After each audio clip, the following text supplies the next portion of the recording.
Buenos días con todas, todos, todes. Queremos darle la gran... Good morning, everyone. We want to welcome you to WISE. Gracias por participar este día. Para nosotros, los organizadores del Secretariado Internacional de Pueblos Indígenas contra el VIH por la sexualidad y los derechos humanos, es una alegría reunirnos nuevamente en esta preconferencia que cada 2 años venimos participando como parte del Grupo Internacional de Trabajo Indígena en VIH-Sida, en el marco de las conferencias mundiales de SIDA.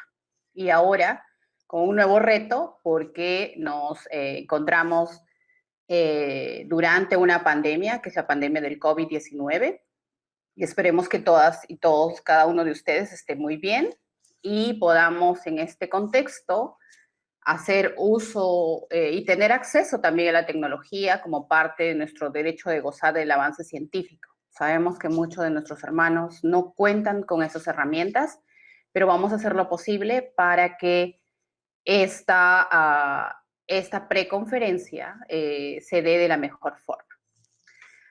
Antes de iniciar esta sesión, lo que quiero es hacer una ceremonia, que es una ceremonia que se hace ancestralmente en los pueblos andinos de América Latina y muchos otros. Es un agradecimiento a la tierra, a nuestra madre tierra, por tenernos hoy aquí, por cuidarnos, por bendecirnos y darnos de alguna forma los elementos naturales que necesitamos para vivir.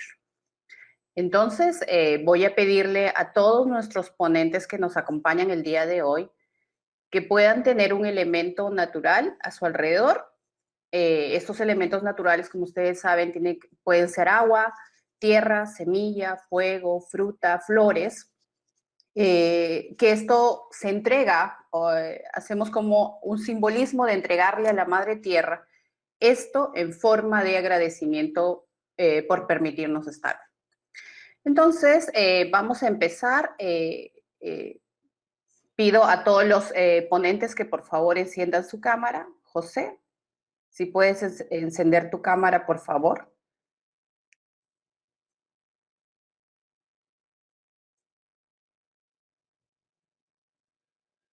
Y tomar un elemento en sus manos y van a tomar el elemento en sus manos y decir, por ejemplo, algunas palabras de lo que significa ese elemento para ustedes y ofrecérselo a la Madre Tierra. Entonces, quiero empezar dándole la palabra para esta ceremonia a Trevor, porque esta conferencia y preconferencia está muy cercana a su territorio, en los territorios de América del Norte. Entonces, Trevor, te damos la palabra para tu ofrecimiento.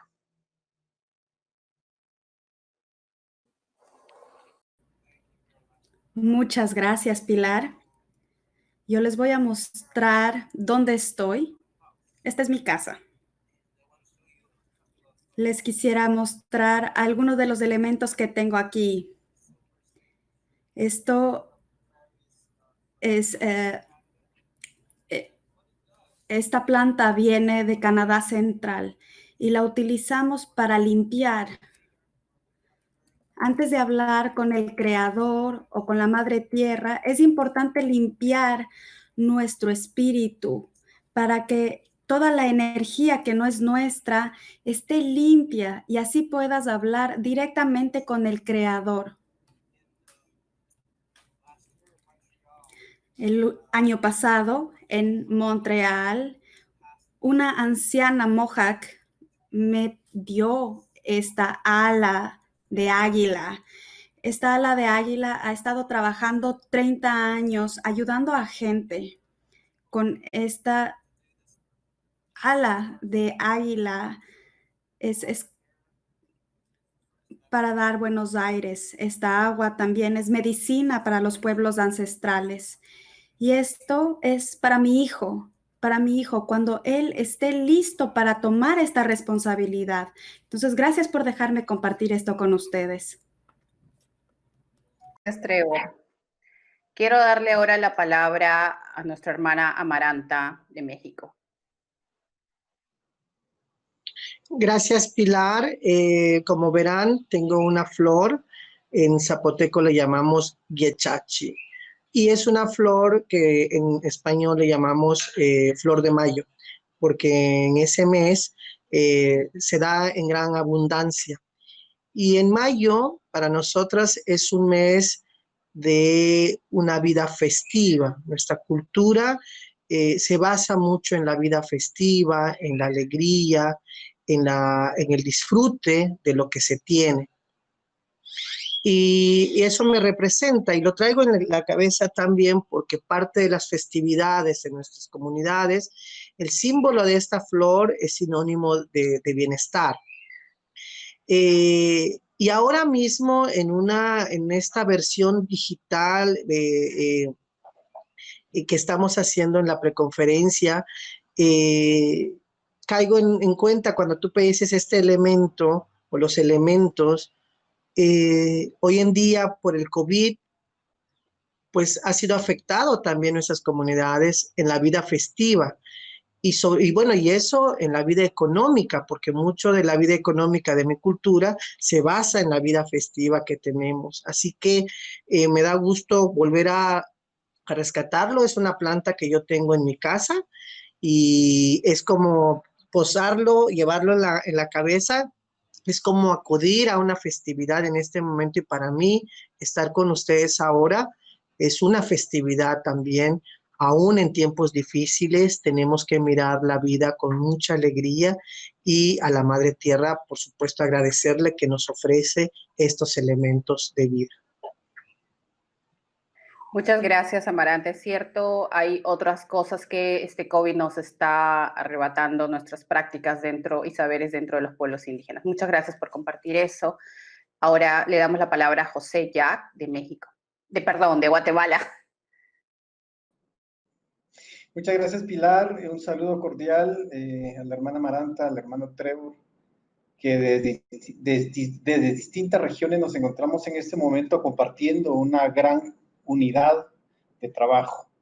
Quiero también compartir con ustedes que he puesto un altar. Este altar tiene maíz, que representa la cultura maya. El fuego que voy a prenderlo porque nos han enseñado que antes de comenzar a hablar sobre los pueblos indígenas, necesitamos pedir permiso. Entonces, hoy quiero pedir permiso a los abuelos, a las personas ancianas, a los líderes indígenas que han luchado y han entregado su vida para que el mundo cambie, para que la realidad de los pueblos mejore, para que el buen vivir llegue. Así que hoy, gracias por estar aquí conmigo en tierras mayas. Voy a permitirme hacer la invocación del día. Hoy estamos ante el Nahual de la cultura maya, Hun-Aj, que significa el día de la familia, el día de la madre tierra. Así que justo se dio para poder hablar de la vida y de la dignidad humana. Muchas gracias. Gracias, José, por eso y por esa apertura, esa breve ceremonia.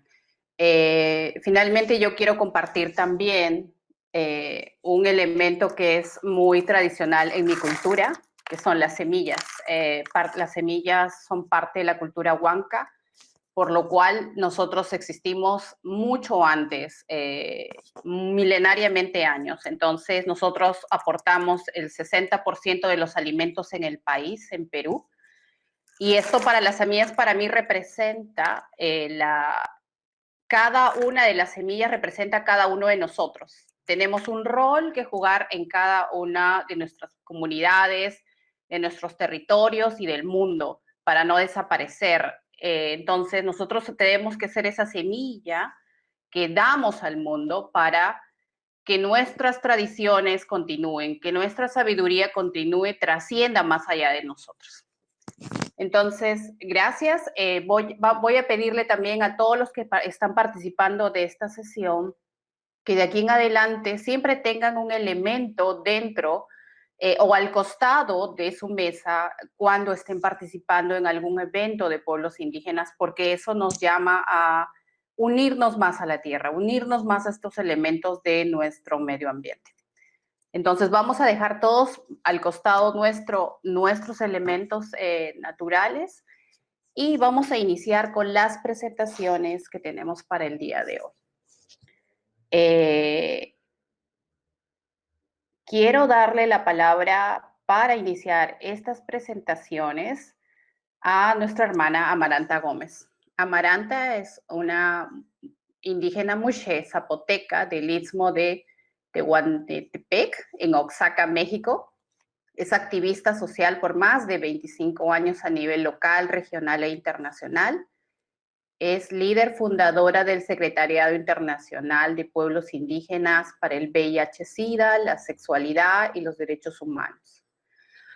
Actualmente es copresidenta del Grupo de Trabajo Internacional Indígena sobre VIH-Sida y es miembro de la Junta de la Comunidad Internacional Indígena sobre VIH-Sida. Actualmente también Amaranta es candidata a ocupar la presidencia del Consejo Nacional para la Prevención de la Discriminación de México. Entonces, Amaranta, te damos la bienvenida nuevamente y la palabra para esta sesión. Pilar, muchísimas gracias. Muchísimas gracias por la oportunidad. Quiero saludar a colegas, hermanos y hermanas que están en esta sesión, indígenas y descendientes también, que han estado con nosotros, como José Cruz de Tabasco, que ya lo veo por ahí, que ha estado desde la conferencia 2008. Bien, justo me toca hablar en este momento, o me gustaría hablar con ustedes sobre qué ha pasado desde 1999 al 2019, y estamos ya en el 2020. 2019, ¿cuál ha sido la reflexión o cuál ha sido el actuar en América Latina sobre la respuesta al VIH?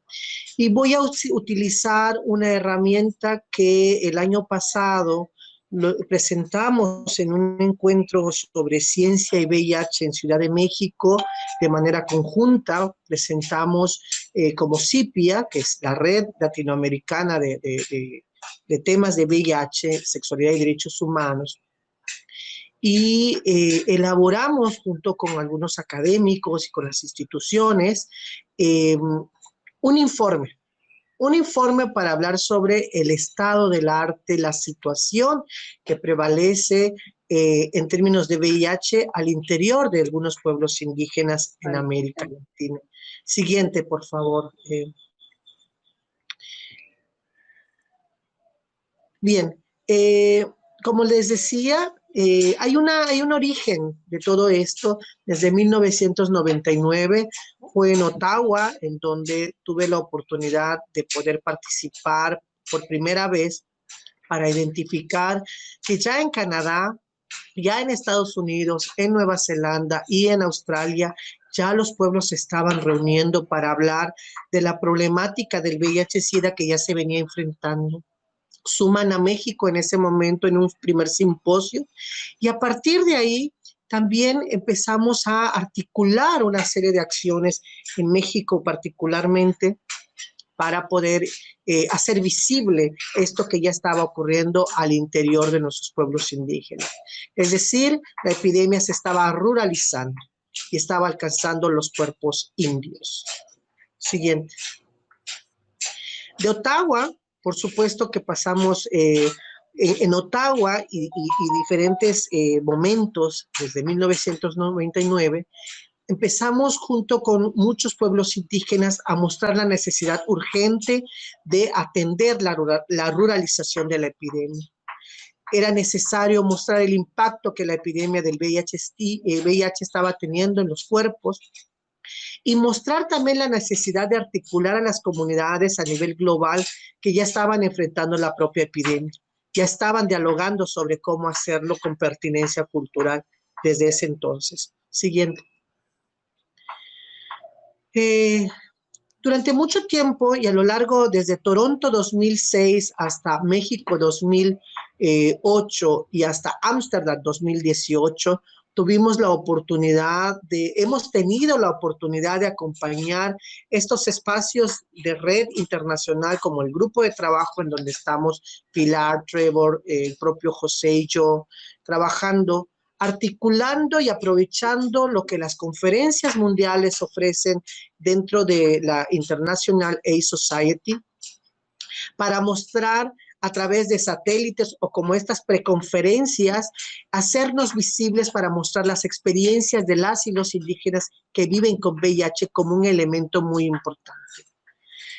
Para nosotros las satélites y las preconferencias han servido un espacio para reflexionar y debatir sobre las lecciones aprendidas y experiencias comunitarias de las que podemos aprender y replicar en otros contextos. Nos ha permitido también de muchas maneras acercarnos a otras comunidades que han venido sufriendo y enfrentando la propia epidemia, como las trabajadoras sexuales, los hombres que tienen sexo con otros hombres, las comunidades trans también. También ha sido un momento, ha habido momentos y espacios muy estratégicos y claves para entablar un diálogo con la propia IAS, con la propia International AIDS Society, para poder meternos en esa agenda global y al mismo tiempo el diálogo con otras agencias como la Organización Panamericana de la Salud, la Organización Mundial de la Salud, la Organización del Trabajo, y siempre necesitamos o hemos necesitado de la prensa para poder dar a conocer nuestras declaraciones, nuestras posiciones. Por lo tanto, las satélites, las preconferencias y la propia conferencia que está ocurriendo ahora mismo son unas buenas oportunidades para mostrar nuestro trabajo. Siguiente. Hay dos momentos importantes para América Latina, que es la preconferencia de Toronto 2006 y la preconferencia México 2008. Pasamos de Toronto a México y cuando trajimos la preconferencia a México y la conferencia mundial a México, nos dio la oportunidad de abrir, porque era la primera vez que venía esta conferencia a nuestra región latinoamericana. Y esto, por supuesto, nos hizo entender que era necesario traer una serie de liderazgos que ya estaban trabajando en América Latina, que estaban viviendo las mismas problemáticas, y México fue el pretexto para traer gente de Perú justamente, de Bolivia, de Argentina, de Colombia y de muchas partes de la región para que vinieran a dialogar por más o menos durante 10 días a hablar sobre la situación que estaba ocurriendo. Siguiente. Ya desde ese entonces se denunciaba, por supuesto, la ausencia de políticas públicas de VIH para la atención a las comunidades indígenas. Y justo las epidemias finalmente, como lo que estamos viviendo ahora como el COVID, lo que vienen es a desmontar una serie de discursos gubernamentales y a deconstruir todo eso que se habla en favor de nuestras comunidades, pero en realidad lo que muestran las epidemias en ese momento de VIH y ahora el COVID, lo que muestra son problemas estructurales que traemos arrastrando históricamente, como la pobreza, la marginalidad y la discriminación, por mencionar algunos. Siguiente. El 2008, México 2008, nos permitió crear un Secretariado Internacional de Pueblos Indígenas para abordar la sexualidad y los derechos humanos. Esta integración fue una franja de líderes que venimos trabajando por varios años y haciendo foros latinoamericanos, foros subregionales, para poder hablar de acciones comunitarias, acciones educativas, intervenciones directas con pertinencia cultural, que las comunidades han hecho a partir de radionovelas, por ejemplo, para usar la lengua como acción de prevención, o carteles en nuestras propias lenguas, el acceso a medicamento antirretroviral, pero con la medicina tradicional, un ejercicio de sincretismo cultural para el acceso al tratamiento. También hemos venido hablando sobre las movilizaciones de los fondos, porque muchas de las acciones que se hacen pues necesitan de estos fondos. Y entonces CIPIA, secretariado, pues fue apoyado, la creación de este esfuerzo fue apoyado por este insumo y capital social indígena que ya venía trabajando en la región. Si ven esa imagen que está ahí en inglés y en español, es la portada de uno de los resultados más tangibles y más, para mí, importantes porque trata de condensar después de 10 años toda la experiencia que hay en este momento en América Latina. Siempre las instituciones nos dijeron, queremos datos epidemiológicos, queremos datos duros, pero mucho de este informe no carece de estos datos porque las instituciones, los sistemas de salud no han podido adecuar sus propios instrumentos para la recolección de información. Hay algunos datos importantes, pero sobre todo los datos están muy centrados. Siguiente, por favor. Siguiente. El objetivo que tuvo este informe era revisar qué se había hecho, qué se estaba haciendo con respecto a temas de VIH, sexualidad y derechos humanos en las comunidades indígenas. Era importante para nosotros elaborar esta investigación para sentar una base que nos permita empezar a construir esa base de datos epidemiológicos que aún nos hace falta. Pero aún así, con la información que hemos generado con este informe, nos permite ya empezar a pensar en el diseño de políticas públicas con pertinencia étnica para hacer prevención y acceso a tratamiento. Y ya les diré por qué. Siguiente, por favor. Los objetivos específicos de este informe llegaron a ser a mapear y describir los determinantes socioculturales, sobre todo, de la epidemia al interior de los pueblos indígenas en América Latina. Por el otro lado, era necesario documentar el acceso que se tiene a los servicios de salud para las comunidades indígenas, su detección oportuna, la vinculación con las áreas médicas para el acceso a tratamiento y su propio seguimiento. Describir las recomendaciones principales y para hacer propuestas para políticas públicas. También ese fue uno de los objetivos de este informe. Siguiente. Pero sobre todo, para nosotros era importante poner el énfasis en las brechas que hace falta por caminar, las buenas praxis en prevención y atención al interior de los pueblos indígenas, con actores gubernamentales, con la sociedad civil y con la cooperación internacional. Siguiente. Algunos datos. El estudio muestra algunas rutas de análisis. Por un lado, nos muestra la vulnerabilidad social diferencial a la hora que hablamos de las comunidades indígenas. La violencia estructural es tremenda porque como factores para la negación de derechos como la migración, el racismo, las relaciones de género. El estudio propone atajar los silencios. A veces en nuestras comunidades no se quiere hablar de sexualidad y no se quiere reconocer que existe el VIH. El estudio pone en evidencia que en las comunidades indígenas, pues sí, hay prácticas homoeróticas, hay deseos, hay erotización y por lo tanto pueden ocurrir las infecciones de VIH y otras infecciones de transmisión sexual. Siguiente.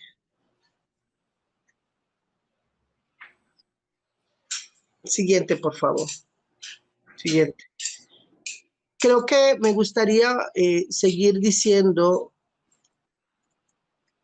la violencia estructural de alguna manera. Bueno, hay algunos estudios que podemos pasarles algunos links que se han hecho tanto en Paraguay como en Brasil, por ejemplo, donde se menciona que los usos y costumbres hacen que existan supremacías de género que ponen en riesgo la salud y la sexualidad, sobre todo en las mujeres. Esto es muy importante para nuestra región latinoamericana.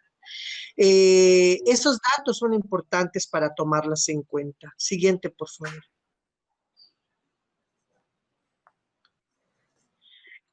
Hay una cuestión muy importante que está a la hora de la atención y el acceso oportuno a tratamiento. El estudio nos muestra que en muchos pueblos se desconoce aún todavía el VIH. En muchos pueblos se ignora la existencia de las pruebas rápidas cuando queremos llegar a la meta 2020, por ejemplo. En muchos pueblos se ignora la existencia de los antirretrovirales. Y entonces necesitamos acciones aceleradas para que nuestras comunidades no lleguemos tarde al acceso como sucede. O, por ejemplo, el acceso a veces está en las ciudades capitales, que le queda a 8 horas a la persona y o no tiene recursos para llegar, o de verdad que es difícil poder acceder a ello. Siguiente.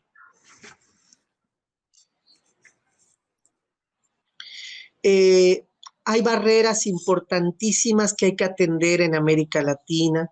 Estas barreras comunicativas, sobre todo a la hora del lenguaje. Necesitamos un sistema bilingüe a la hora de la atención en los centros de salud. Necesitamos médicos indígenas, médicos bilingües para superar las barreras comunicativas, las barreras lingüísticas y culturales. Son 3 elementos que deben de estar a la hora de discutir el acceso a los servicios de salud.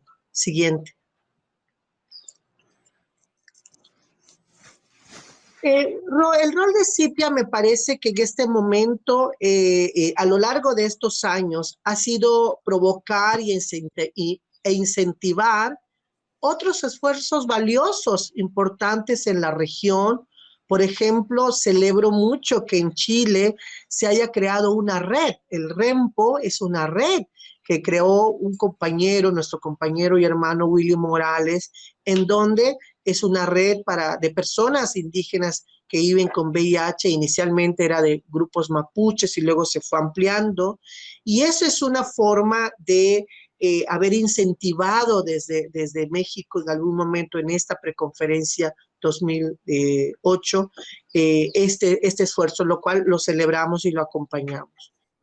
También CIPIA ha facilitado foros estratégicos en Centroamérica y la región latinoamericana para establecer diálogos entre las comunidades y con los gobiernos.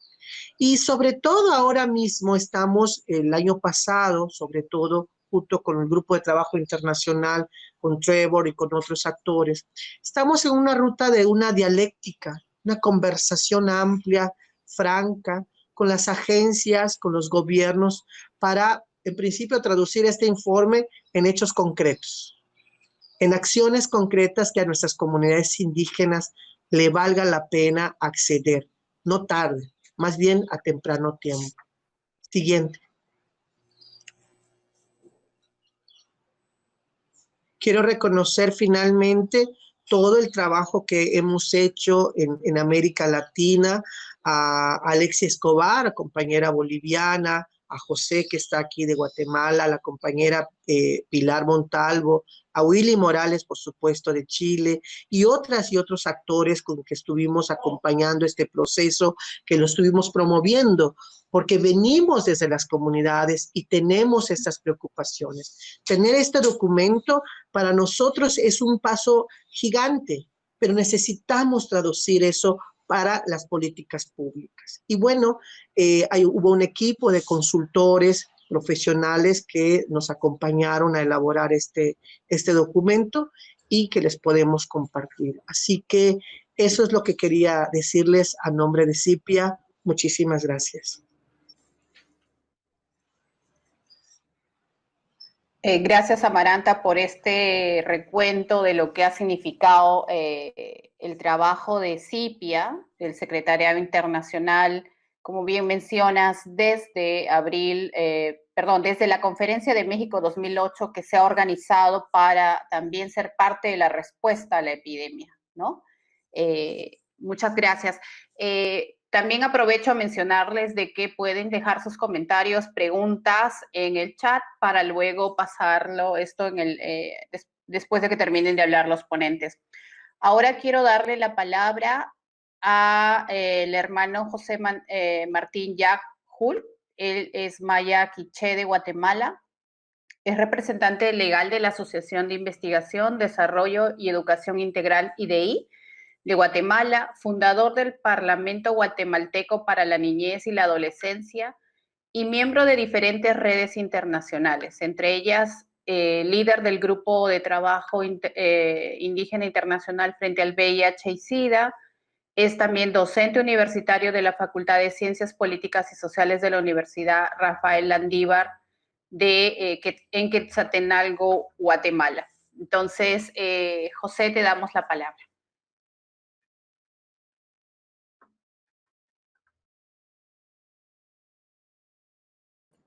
Muchas gracias, Pilar. Muchas gracias, hermanos y hermanas. Es un honor para mí poder compartir con ustedes parte del esfuerzo que se están haciendo en favor de los derechos de los pueblos indígenas. Voy a compartir con ustedes una presentación que he preparado para poder causar y provocar un poco el análisis a partir de la presencia y el protagonismo de los pueblos indígenas como un aporte a la respuesta y las metas globales. Primero, quiero decir que valoro mucho el estar, y es un honor para mí ser parte de las redes internacionales, especialmente el Secretariado Internacional sobre Pueblos Indígenas frente al VIH y SIDA, CIPIA, que juntamente con la hermana Maranta, que recién terminó de compartir con nosotros ese recorrido cronológico que se ve muy poco, pero en realidad han sido esfuerzos y vidas. Y valoro mucho este esfuerzo porque he visto en carne propia, juntamente con ellos, esos sacrificios de desvelos, de llevar la voz de los pueblos indígenas a la demanda global. Es verdad que los pueblos indígenas somos, digamos, actores, nuevos actores en el escenario internacional, pero en particular en el tema de VIH se ha venido ganando un reconocimiento muy importante. Y quiero valorar y felicitar mucho ese esfuerzo, como también lo han hecho los hermanos del sur, como la hermana Pilar Montalvo, que también hemos visto cómo ha venido aportando a través de la respuesta. También es un honor para mí ser parte del Grupo de Trabajo Internacional Indígena frente al VIH y SIDA, FITIVS, que conjuntamente con su coordinador Trevor nos ha ayudado mucho y ha creído en el protagonismo y en el trabajo de la región. Así que felicito y valoro este esfuerzo. ¿Qué hemos aprendido en estos últimos 20 años de la epidemia, 30 años de la epidemia? Como lo decía Maranta, primero una participación protagónica. Eso creo que es el valor agregado de todo el activismo que hay a nivel regional. Si bien es cierto, se han venido creando alrededor de la respuesta al VIH organizaciones, redes, movimientos. Los pueblos indígenas no teníamos que estar afuera, teníamos que sumarnos a este esfuerzo, porque estamos hablando de nuestras vidas, estamos hablando de nuestros territorios, y estamos hablando de que tenemos el derecho para poder alzar nuestra voz y decir que somos parte de la solución. Se decía por ahí, cuando la epidemia muy comenzó, si ustedes se recuerdan, se hablaba de que los pueblos indígenas no tenían conocimiento del VIH. Y es cierto, aún hace falta llevar la información. Pero también es cierto que había una gran oportunidad de poder encontrar esfuerzos conjuntos con actores comunitarios, como las comadronas, como los líderes indígenas, como los curanderos, esos operadores de la salud que por siglos y años han estado presentes al servicio de nuestros pueblos. Y lo hacen precisamente con convicción, lo hacen con ese don que el calendario lunar les ha dejado y el calendario solar para poder buscar el equilibrio en la respuesta. ¿Qué hemos entonces avanzado en esta región latinoamericana? Quiero primero resaltar esta diapositiva, que es precisamente un esfuerzo que hemos hecho en estos últimos 3 años. Y en el 2017, conjuntamente con el Grupo de Trabajo Indígena, GETIPS y CIPIA, logramos establecer un trabajo regional sobre un protocolo, porque sabíamos que la demanda estaba precisamente que no teníamos datos epidemiológicos y que la respuesta era muy epidemiológica de la salud. Necesitábamos tener un elemento que pudiera poner a los pueblos indígenas en un primer plano. Y lo primero que encontramos fue trabajar este protocolo. Este protocolo nos permite comenzar a trabajar una limpia de la data, en primer lugar, y segundo, generar las investigaciones científicas para poder hacer que los pueblos indígenas sean partícipes en todo el proceso. porque si bien hemos visto la historia epidemiológica, lamentablemente en los pueblos indígenas nos han utilizado. Hemos sido únicamente objeto de sus estudios, mas no sabemos qué ha pasado con la respuesta, no sabemos qué ha pasado con los resultados, no sabemos cuál es la intencionalidad para poder llevar una investigación de gran envergadura en muchos territorios indígenas. Dijimos, esto no puede seguir haciendo. Y tuvimos la oportunidad de trabajar por más de una semana en la ciudad de Quetzaltenango, abajo del volcán Santa María, conocida como la Xelajú de Guatemala, donde logramos establecer los pilares y los principios para un protocolo. Y resalto esta declaración del protocolo donde decíamos que los pueblos indígenas tienen derecho a participar en cualquier investigación realizada en sus comunidades. Todas las acciones en el desarrollo, diseño, implementación y difusión de la investigación debe asegurar la inclusión y la plena participación de los pueblos indígenas. Porque decíamos de que somos parte de la respuesta y tenemos que generar nuestros propios datos, nuestras propias investigaciones bajo nuestros mecanismos, bajo nuestras lógicas, bajo esa dimensión de vida en este territorio para poder aportar a la respuesta nacional. Y demandábamos también una rectoría que es del Ministerio de Salud, pero que respete este protocolo y que incluya dentro de sus investigaciones a los comités de ética, a todas las universidades, a los científicos, cualquiera que quiera hacer una intervención en pueblos indígenas tiene que pasar necesariamente por la inclusión de los pueblos. En un desarrollo paradigmático tradicional, he puesto esta diapositiva porque me parece que los movimientos indígenas a lo largo de la epidemia del VIH, desde el 81 para la fecha, hemos visto que se han podido concentrar porque hay una lógica de la acción colectiva, porque los impulsa una acción colectiva de una marginalidad frente a una estructura que muchas veces se gesta únicamente con el fin y el objetivo de crecer un capital que necesita mano de obra, un capital que necesita gente que le trabaje, pero no se preocupa de su salud. Y creo que los pueblos, los movimientos sociales a lo largo de la historia han podido hacer el cambio y lo han hecho a través de alzar su voz, de hacer manifestaciones, de exponer su realidad ante muchas veces un capital feroz, y lo han logrado. Sin embargo, cuando hablamos de pueblos indígenas, estamos hablando de otras dimensiones. No necesariamente el activismo tradicional puede darle la razón a los pueblos indígenas, porque no somos uno más de los movimientos, simplemente somos movimientos particulares, porque tenemos lógicas internas, porque tenemos intereses y necesidades. Y esos intereses y necesidades se plasman muchas veces cuando se toca el territorio, cuando se toca la naturaleza, cuando se toca el agua, porque estamos hablando de los elementos importantes de la madre tierra que van a ser parte de nuestras futuras generaciones, de nuestros hijos, de nuestros nietos. Como los han dicho nuestros abuelos mayas en estos territorios indígenas, la lucha sigue y los nietos y abuelos deben de seguir la lucha porque debemos de alcanzar el buen vivir. Entonces, me parece que las demandas tienen un enfoque diferente a la demanda tradicional, porque hablar de la salud no es lo mismo que hablar de la enfermedad, porque esto es un concepto de poder y no estamos hablando en esa lógica de poder y de dominación que muchas veces lo que hace es llevar consigo una reproducción de un racismo puro en su respuesta. Estamos hablando de vidas, de lógicas comunitarias, de relacionamiento con la tierra, con la siembra, con el río, con las montañas, y lo que estamos haciendo es una intervención holística. La salud en pueblos indígenas no necesariamente pasa por la enfermedad y la salud.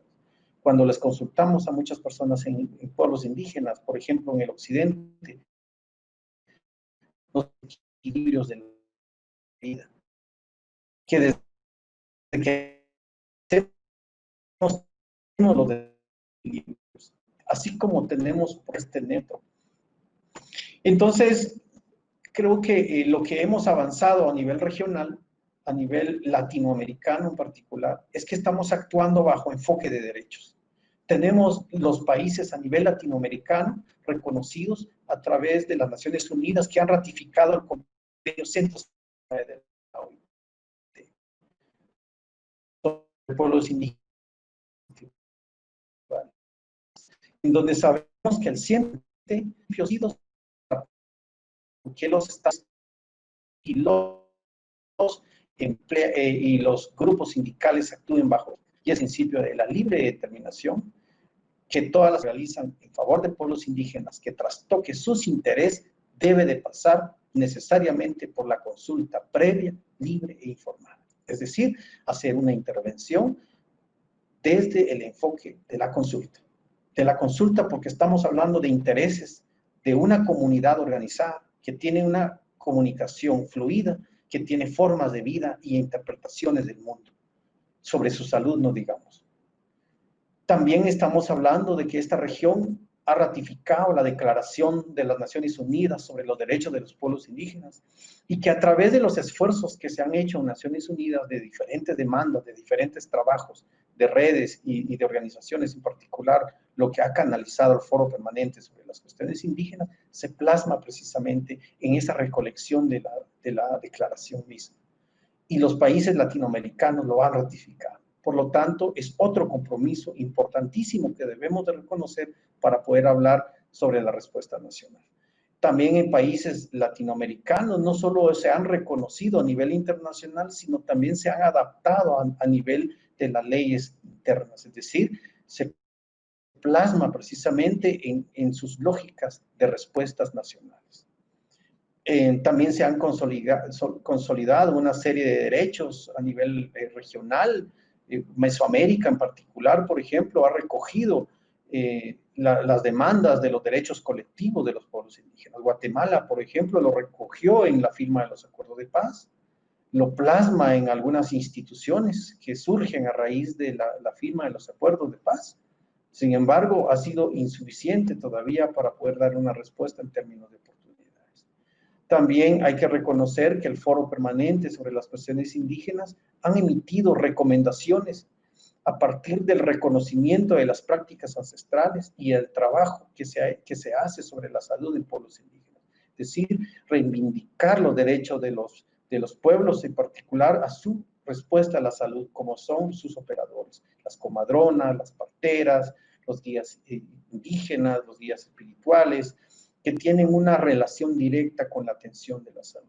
Y no digamos los compromisos establecidos en el marco de los ODS, que también incluyen las metas y los indicadores. Sin embargo, hay que hacer el esfuerzo de comenzar a dialogar con los pueblos indígenas sobre la creación de indicadores que permitan convivir con las metas globales, las metas nacionales y el interés de los pueblos indígenas. No es lo mismo hablar de una intervención basada únicamente en generar datos, cuando estamos hablando de seres humanos, de vidas que piensan, que tienen una conexión con el cosmos, con la Tierra y con el inframundo. Entonces, me parece que tenemos que hacer un análisis de lo que es el Estado versus la nación. Y la nación entendido como ese sentimiento de pertenencia, como esas emociones que nos causa al sentir parte de un país y de una respuesta nacional. Y me parece que estos dos no han podido estar todavía unidos. El Estado jala por su lado en una forma formal y la nación se queda atrás. Muchas veces no nos sentimos parte de un país occidental porque estamos hablando con lógicas y modelos y metodologías occidentales. Entonces no nos sentimos parte. Y necesitamos hacer que la nación, el sentimiento, nuestra vida, nuestras emociones, nuestra felicidad, sea garantizado por parte del Estado. Es una consecuencia de. Algunos datos muy generales sobre pueblos indígenas en América Latina. Se habla de que es un país, una región, que tiene más de 826 pueblos indígenas. Estamos hablando de una región muy particular. Este mapa que estamos viendo es la representación geográfica de la presencia de los pueblos indígenas en la región. Esto me llama mucho la atención, porque así es como debemos de pensar un enfoque territorial. Es que aquí estamos hablando de esa diversidad de formas de vida que han podido resistir a lo largo de estos 500 años de presencia de la colonia. No hemos muerto, estamos vivos, pero también debemos de reconocer que esta región se ha convertido en el cementerio de muchos pueblos indígenas. Hay varios pueblos indígenas que han perdido su idioma, que han perdido su vestimenta, que han dejado de sentirse orgullosos por lo que hacen, porque vivimos en una región que descalifica, una región que señala, que genera odio y rechazo. Entonces, realmente me llama mucho la atención. Luego, en el contexto global, regional, toda América Latina se ha comprometido en las metas globales. Estamos metidos en las lógicas de llegar al 90-90-90. Y hicimos una campaña por ahí en el 2015, 16 y 17 con CIPIA y EGETIPS, donde poníamos en el ojo regional y global que el 10-10-10 faltante éramos los pueblos indígenas y que no se podía llegar a 100 haciendo una reflexión si no nos incluían como pueblos indígenas. Las metas globales son claras, los recursos los tienen claros, los países desarrollados los tienen claro cómo hacer, pero los pueblos indígenas que vivimos sin ser reconocidos en las leyes, en las políticas, en las instituciones, realmente era una tragedia. Posiblemente íbamos a hablar sobre vidas que podíamos perder si no poníamos el 10-10-10 faltante. Y creo que esto fue un aporte significativo que hicimos a nivel regional. También debemos reconocer que hay una débil infraestructura de la salud, una poca institucionalidad. El PNUD hace un análisis regional donde demuestra que la región latinoamericana tiene estados centralizados, cefálicos, es decir, con una sola mirada en todo el centro de la capital. Y hay una desprotección en toda la periferia. Y es donde viven los pueblos indígenas.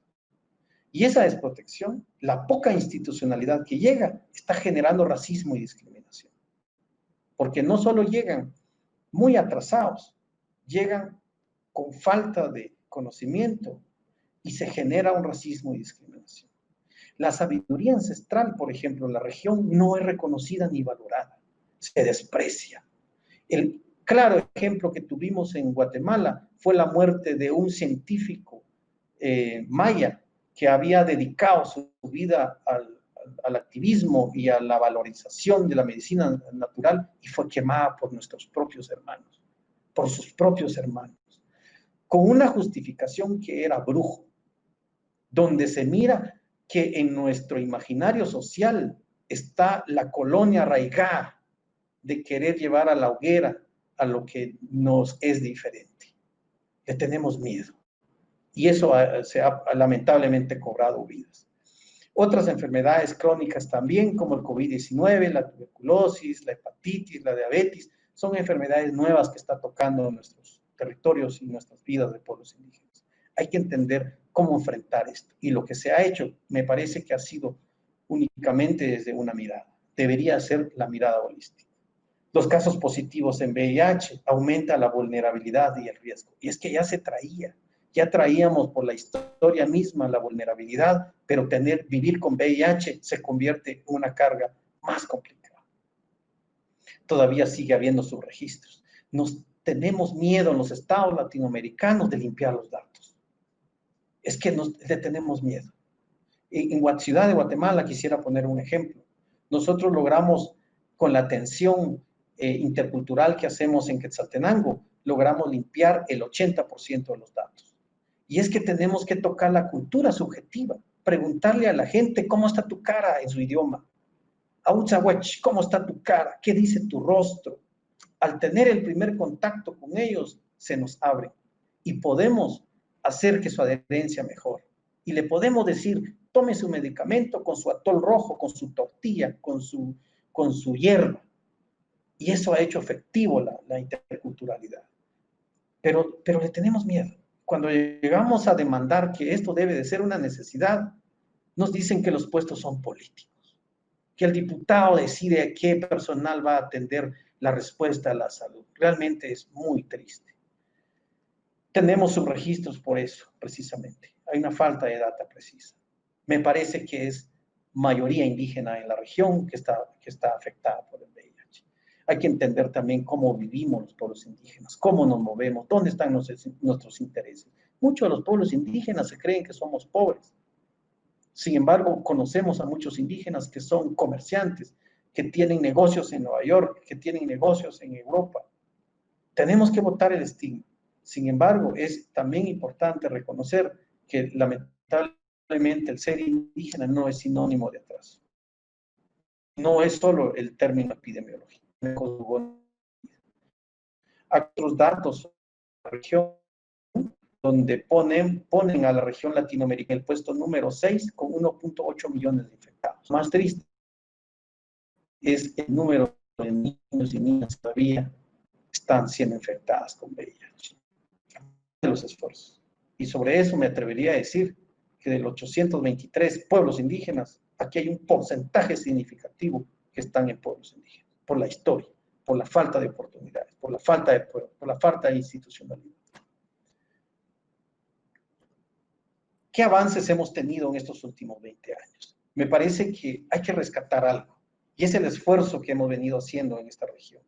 Hemos logrado evidenciar la capacidad de los pueblos indígenas de estar parte de la respuesta, no solo nacional, regional y global. En lo nacional hemos sido parte del mecanismo coordinador del país.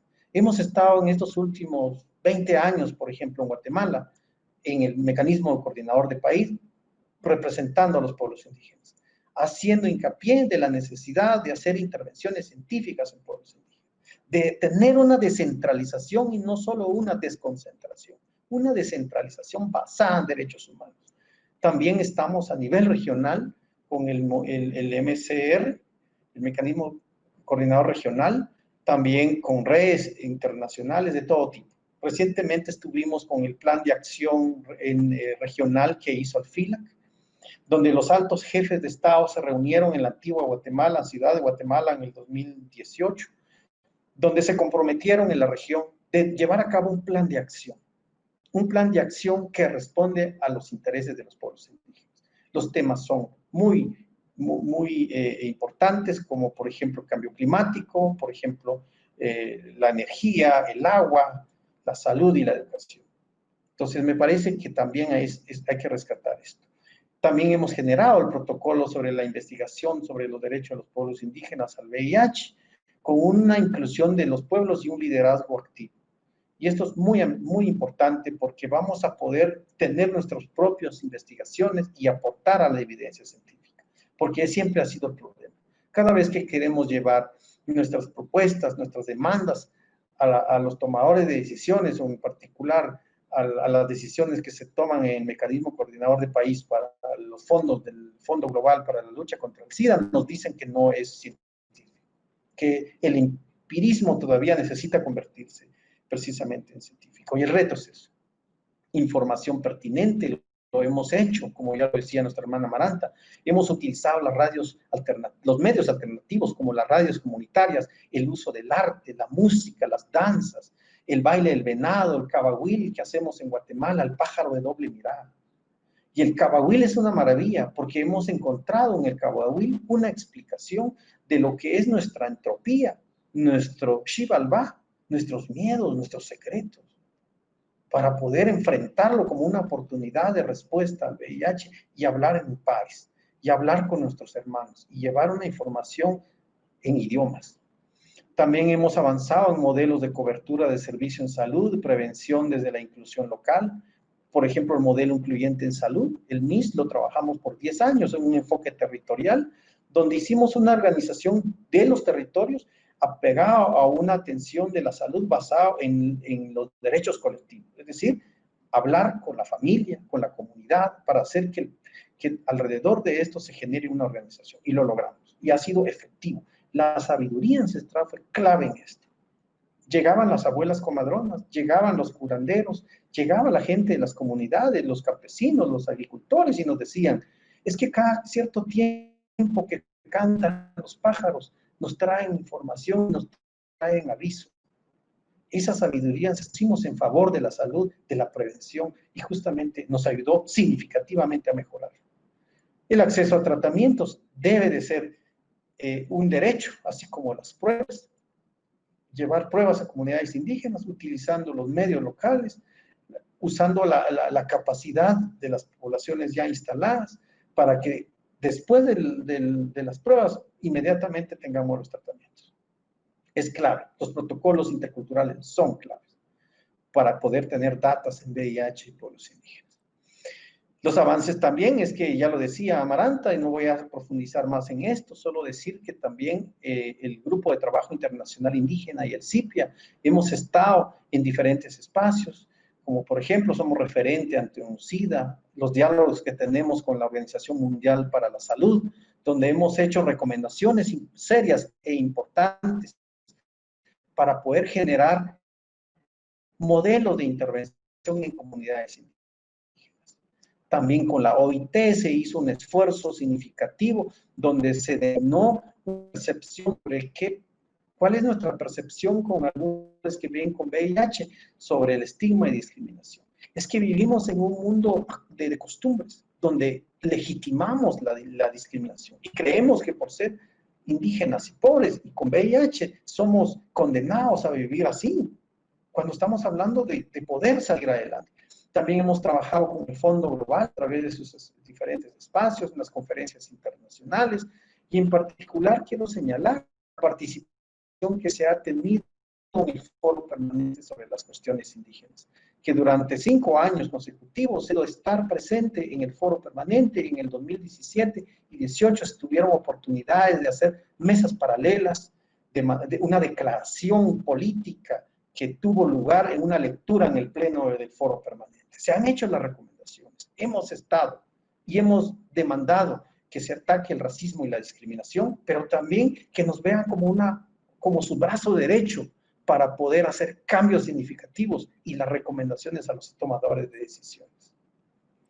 También es importante reconocer que nada se puede decidir sin nosotros los indígenas. Es importante tomar en cuenta que el principio de consulta previa, libre e informada y de buena fe debe de tener precisamente los canales y la metodología de cómo hacerlo.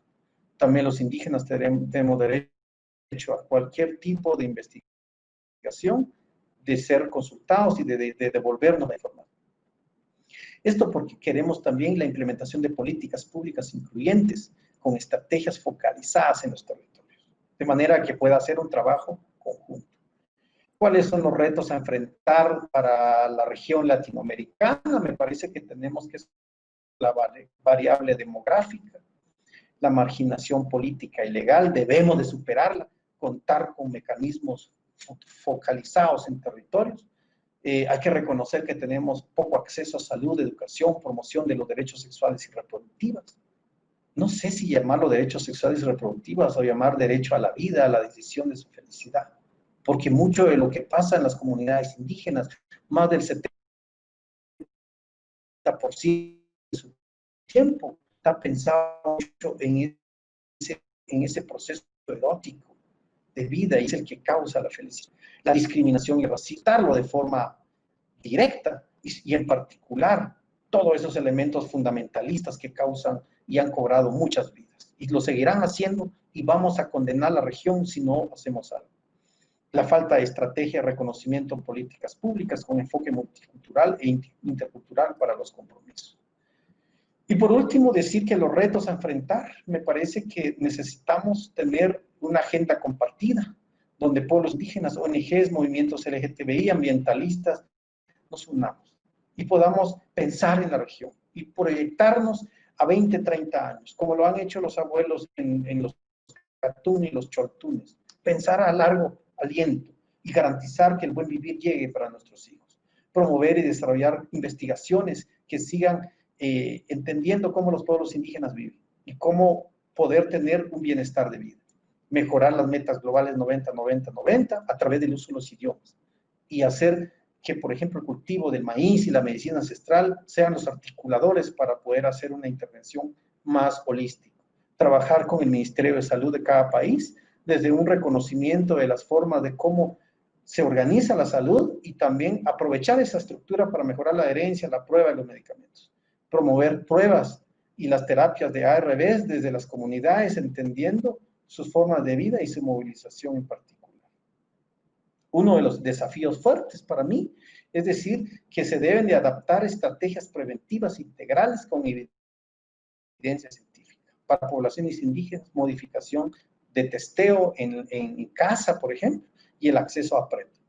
Pero hay que hacerlo con ojos indígenas, con los movimientos indígenas. Y me parece que si legitimamos esto desde los movimientos indígenas, vamos a poder garantizar mejor la respuesta. Muchas gracias.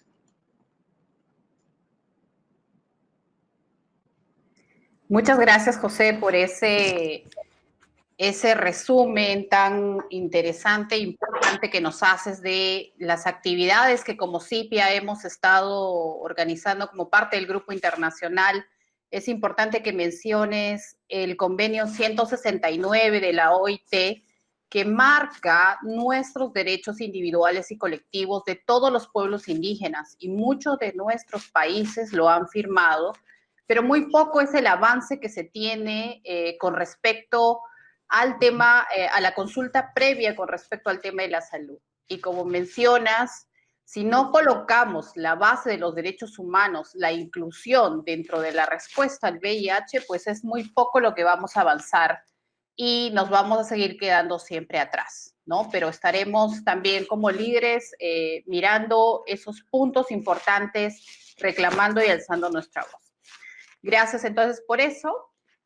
Ahora quiero darle la palabra a Trevor.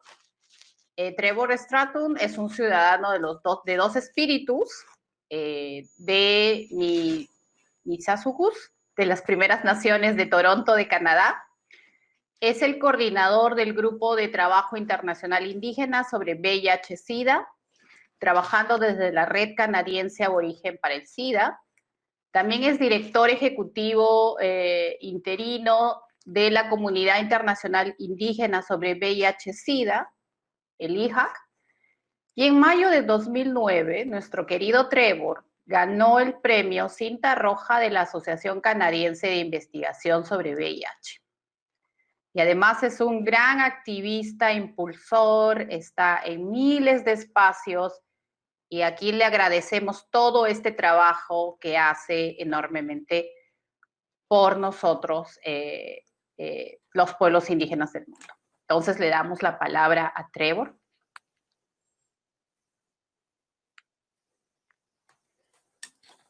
Thank you very much, Pilar, and thank you to all the speakers. It's been quite excellent. Gracias, Pilar, y gracias a todos los oradores. Voy a compartir ahora mi pantalla y les voy a contar una pequeña historia.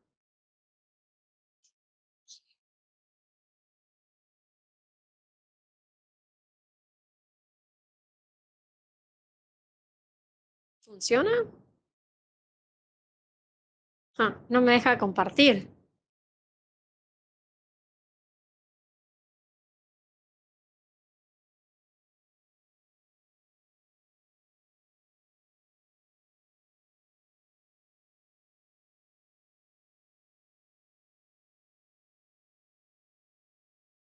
No puedo compartir la palabra, la pantalla.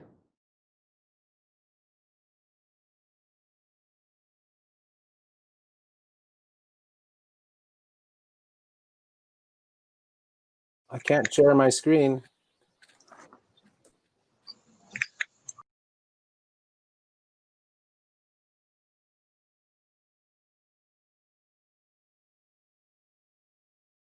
¿Puedo recibir algo de asistencia técnica, por favor? Uso Chrome.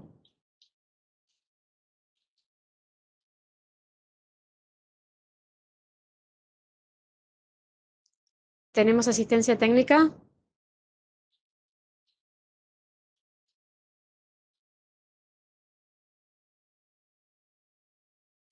Hi, Trevor. I'm just making sure you... Trevor, ¿primero abriste el archivo? Lo abriste, hiciste clic en compartir pantalla y elegiste la aplicación. Sí, veo acá la ventana. Haces clic y debería tener eso.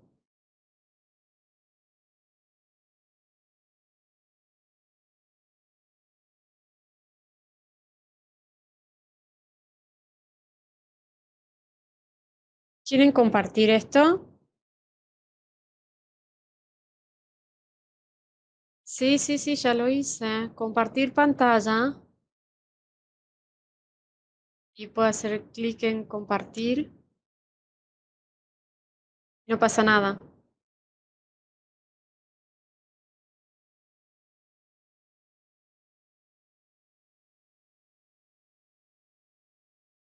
Por favor, Pilar, ¿podría fijarte la diapositiva que quiere compartir Trevor, si no me lo pueden pasar por correo electrónico?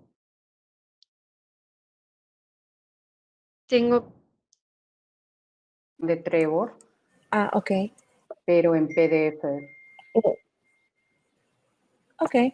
En PDF. Ah, Yanesa también va. Sí, ella quizá lo tenga. I have the file. Just let me see if I can. a ver si la puedo abrir. Sí, es un poquito grande. Hola, Janessa, si nos estás escuchando, ¿tienes la presentación de Trevor? Para que Trevor no me la tenga que enviar.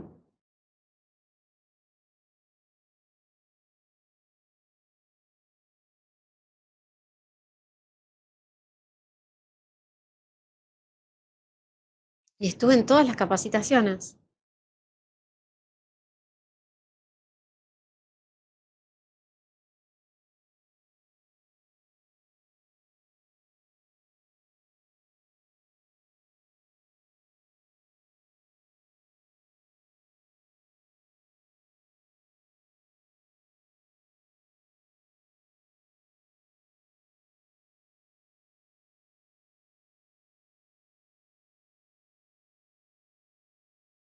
Y si comparto todo,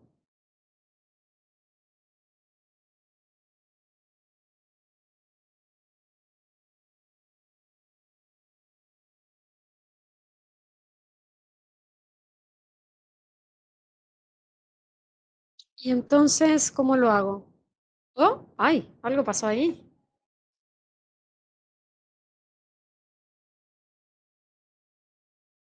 Ahora lo podemos ver. Janessa.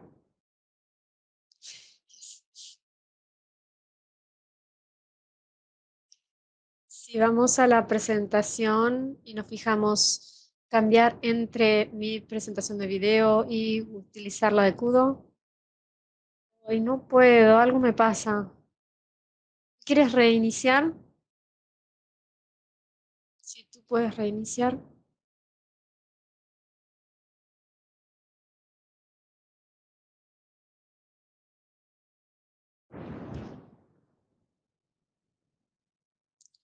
Ahora lo puedo ver, está todo bien. Lo abrí muy rápido, es una diapositiva de apertura. Es una historia básicamente a nivel global. Algo de esto tiene que ver con la región de Latinoamérica.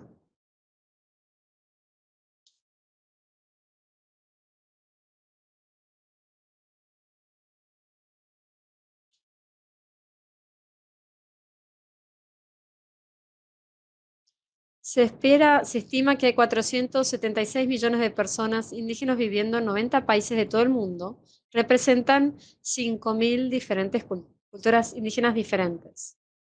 Quiero reconocer especialmente la tierra de los Ramaytush, Ohlone, y las villas confederadas de los pueblos Yixtlan Ohlone, que son vecinos de los Muswekma Ohlone, los Costonan Eslen, los Ronsen y los Mutsun Ohlone. Es decir, hay muchas divisiones dentro de las naciones Ohlone. Para que sepan, el camino que ha llevado a Getibs ha tenido unas 3 décadas de historia. En Montreal empezó en el año 1999. Como dije, les voy a contar una historia. Estamos contando nuestra propia historia. La historia de nada sobre nosotros sin nosotros. Cuando hablamos de cuando hablan sobre los indígenas, son siempre palabras que nos perjudican, con poca educación, mala salud, pobres. Pero cuando vos le pedís a los indígenas que se autodescriban, encontrás palabras como fortaleza, apoyo, estar juntos. Son todas palabras de fortaleza. Entonces se trata de contar nosotros mismos nuestra historia. Entonces se empezó con acciones colectivas tempranas. Ahí empezó en 1999 con la Conferencia Internacional de SIDA. Fue antes de que existieran los tratamientos antirretrovirales. Antes básicamente contraías VIH, estabas bien por un tiempo, después agarrabas SIDA y se moría la gente de formas horribles. Fue así durante muchos años. Recuerdo esos años. Recuerdo los años de manifestarse y de tener miedo y desesperación. Pero incluso cuando hay medicación, en algunos casos todavía es así. Por lo tanto, tenemos que tener una voz fuerte. No tenemos que aceptar un no por respuesta. Entonces está la división de Toronto. Fue la primera vez que los indígenas hablaron a nivel general con el resto del mundo. En 2005 fue. Allí se realizó un llamado a la acción de los indígenas. Nos reunimos en Toronto y por primera vez plantamos la semilla de la primera preconferencia de VIH que se hizo en el año 2006 en Toronto. Y ahí nosotros preparamos la división de Toronto. Y este es el logo. Este fue el logo de la Conferencia Internacional de SIDA 2006. La gente de los pueblos originarios de Ontario y la estrategia de VIH y CAN se unieron para llevar a cabo la primera zona de relacionamiento de los indígenas en la conferencia de SIDA 2006. Hay una lista de algunos de los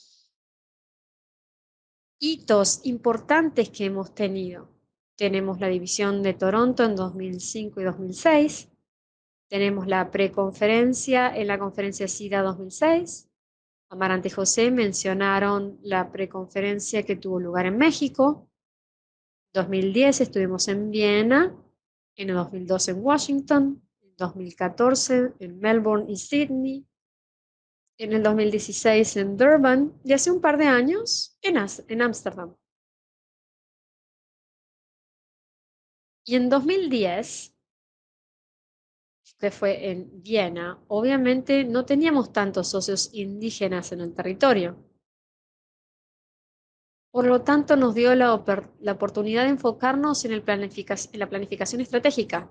Hasta entonces no había una estrategia, no había un esfuerzo conjunto para realizar algo planificado, estratégico. Yo no era el coordinador en ese momento, pero yo contribuí a realizar esta planificación. ¿Cuál fue el resultado? Bueno, fue el Plan Estratégico Internacional sobre SIDA, VIH y SIDA. Y a mí en 2016 me contrataron para que me fijara en todo esto. No solamente era el plan estratégico, y también decía cómo quería autogobernarse el grupo. Entonces generamos los términos de referencia y por el otro lado generamos el plan estratégico e implementamos el plan estratégico. La siguiente diapositiva.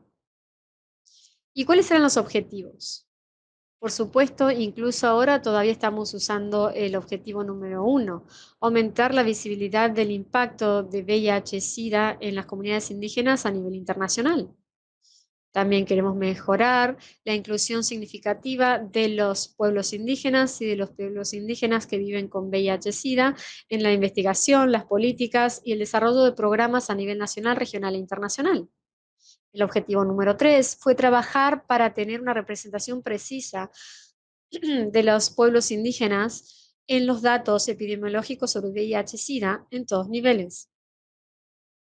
También trabajamos para poder tener una generación de capacidades y de desarrollo para que haya una prioridad más alta del VIH y SIDA y de los pueblos indígenas. También trabajamos sobre los planeamientos de sustentabilidad y en promover los enfoques específicos de los determinantes sociales de salud. Después trabajamos con GTIBS y lo transformamos en una organización sin fines de lucro. Ahí estamos en Washington, D.C. el año siguiente al haber elaborado el plan estratégico. Fue en el año 2012. Estuvimos en Washington, D.C., teníamos un lugar bastante grande.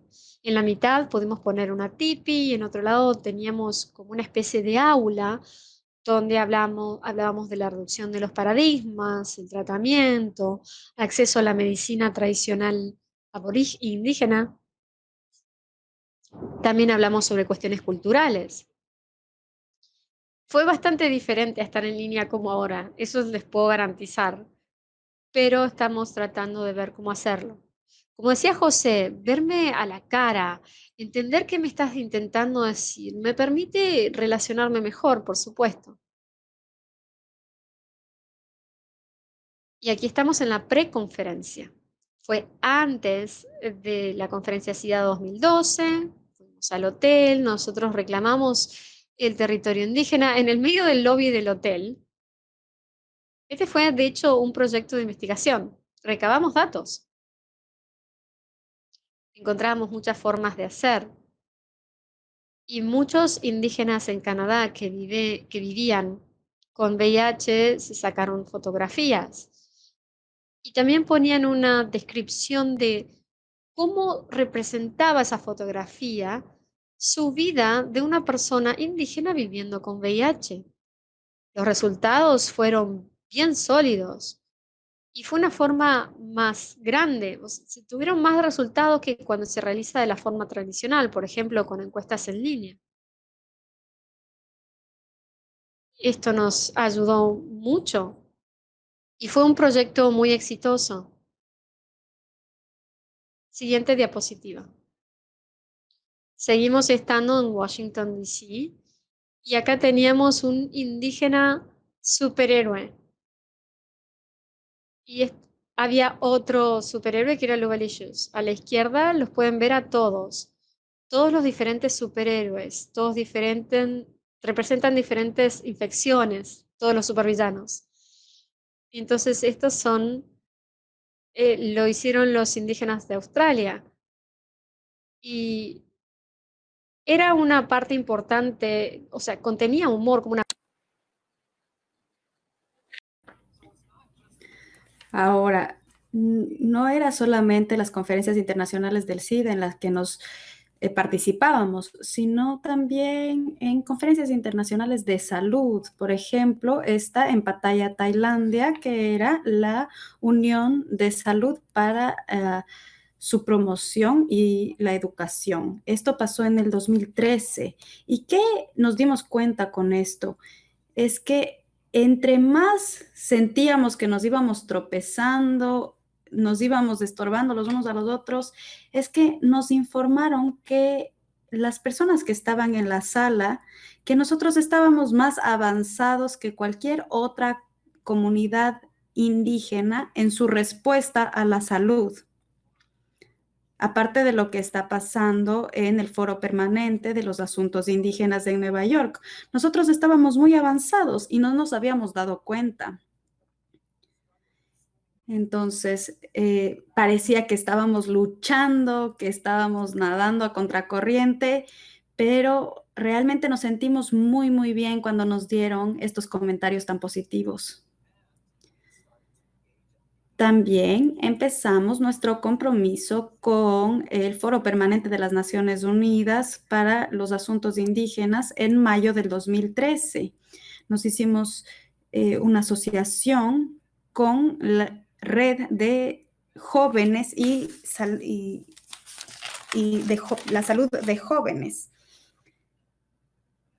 Entonces, al final, lo que hicimos es llegar con nuestro papel, empezamos un círculo con los miembros del foro permanente y nuestra recomendación se volvió parte del informe final y fuimos parte del grupo de expertos en el tema de salud y los derechos reproductivos.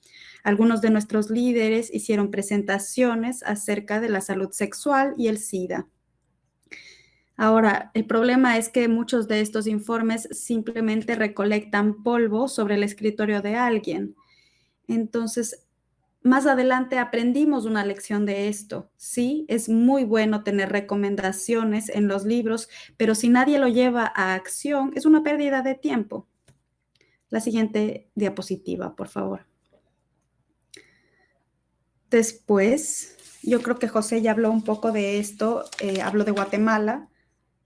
Y hablo del protocolo ético para la investigación. Y cuando se hace investigación del VIH en los grupos indígenas, cuál es el enfoque y cuáles son las líneas guías de los datos epidemiológicos.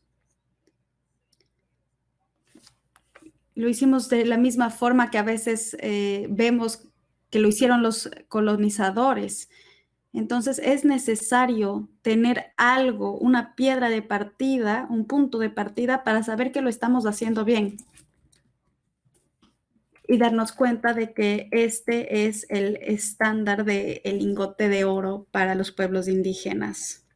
Aquí estamos en Quetzaltenango, en Guatemala. José fue tan bueno y nos brindó una presentación indígena. Estábamos ahí bailando con estos personajes. Fuimos educados, compartimos la sabiduría cultural y hasta este día yo me acuerdo de esto con mucho cariño. Ahora avanzamos hasta Melbourne. Las personas indígenas australianas en Melbourne han logrado recolectar mucho dinero de las agencias gubernamentales ahí. En el año anterior, 2013, una delegación de IGWA llegó a Australia. Visitamos Melbourne, Canberra, que es la capital, y Sydney, en Australia. Y hablamos con el Ministerio de Salud, hablamos con otros grupos de la sociedad civil, poblaciones clave, trabajamos con el grupo de trabajadores sexuales, también tuvimos la oportunidad de hablar con grupos de hombres que tienen sexo con hombres o transgéneros. Hicimos todo el trabajo de hablar con ellos, también con las organizaciones de VIH y SIDA. Lo que nos dimos cuenta es de que ellos estaban conectados de forma internacional también y que esto es real y que habían podido asegurar financiamiento del gobierno. Ellos son muy fuertes, los grupos aborígenes de Australia organizaron prácticamente todo y mi trabajo era simplemente recordarles que había una conferencia internacional porque el componente cultural australiano es tan bonito, es tan fuerte. Entonces es casi un desafío volverlo internacional. Esta es la preconferencia, lo que se ve a la izquierda, y a la derecha es la zona de personas indígenas, la red de esto. Ahora también vemos este logo. Este fue el llamado de acción EORA. Fue un llamado a la acción a nivel nacional. No fue internacional, pero fue muy importante. ¿Por qué? Porque las personas indígenas pudieron hablar a la nación, hablarle al mundo, decir que no se está haciendo suficiente, que necesitamos hacer algo al respecto del VIH, para que bajen los números en lugar de subir, y vimos que bajaron.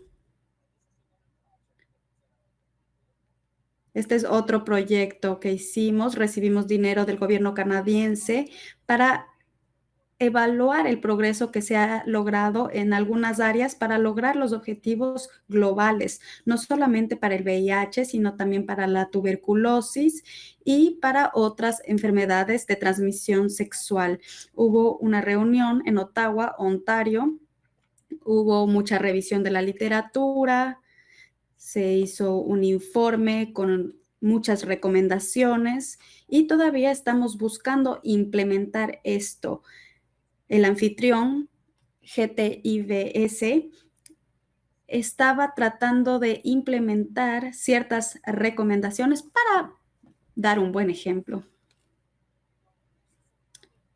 Este es otro tema en el que nos involucramos. Cada 5 años hay estas reuniones de alto nivel sobre el VIH en la Asamblea General de la ONU. La última fue en el 2016. Creo que la próxima toca el próximo año.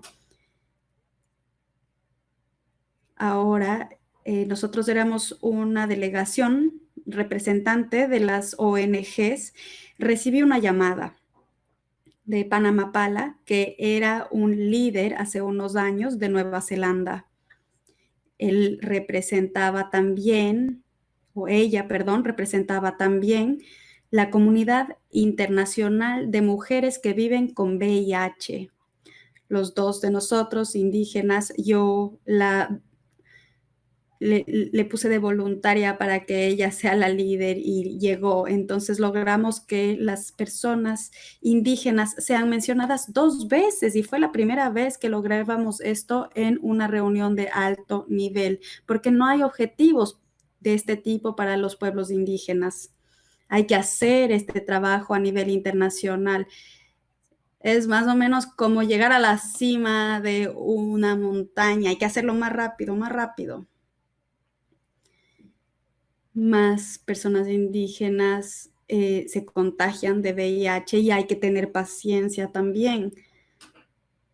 Pero me siento bien de que hemos llegado a este nivel internacional. Sin embargo, puede ser frustrante de que el proceso sea muy lento. Ahora, avanzando en el tiempo, llegamos a 2016 en Durban, Suráfrica. Y aquí estamos en una aldea global. Siguiente diapositiva, por favor. Vamos a pasar bien rápido.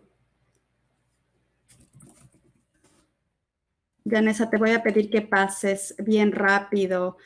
Estas son las personas Zulu. Hicieron una presentación excelente estas mujeres. Me imagino que están cumpliendo los 20 años ahora. Y pueden ver en la fotografía, están posando. Y yo me divertí muchísimo. Y después recibí una llamada del Centro de Conversiones de Durban diciendo que no nos iban a dejar entrar. Nuestros colegas estaban tratando de entrar a la aldea global para llegar a la zona del networking.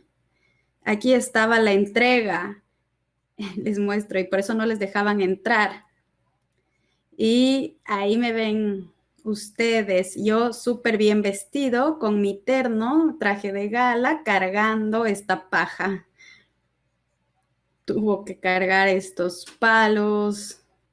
Y ahí empezamos a construir la zona de la aldea global. Pasa a la siguiente diapositiva.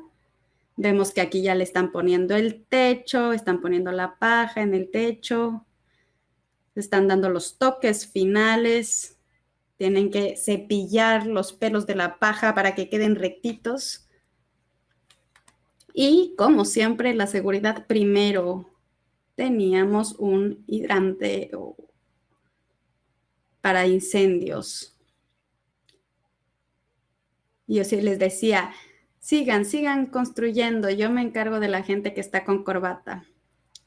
Y aquí les estamos dando la bienvenida a nuestros invitados. Estaba presente la ministra de Salud de Canadá, de Nueva Zelanda. Aquí vemos algunas mujeres que están compartiendo ciertos aprendizajes de Sudáfrica. Hubo 4 días de la programación.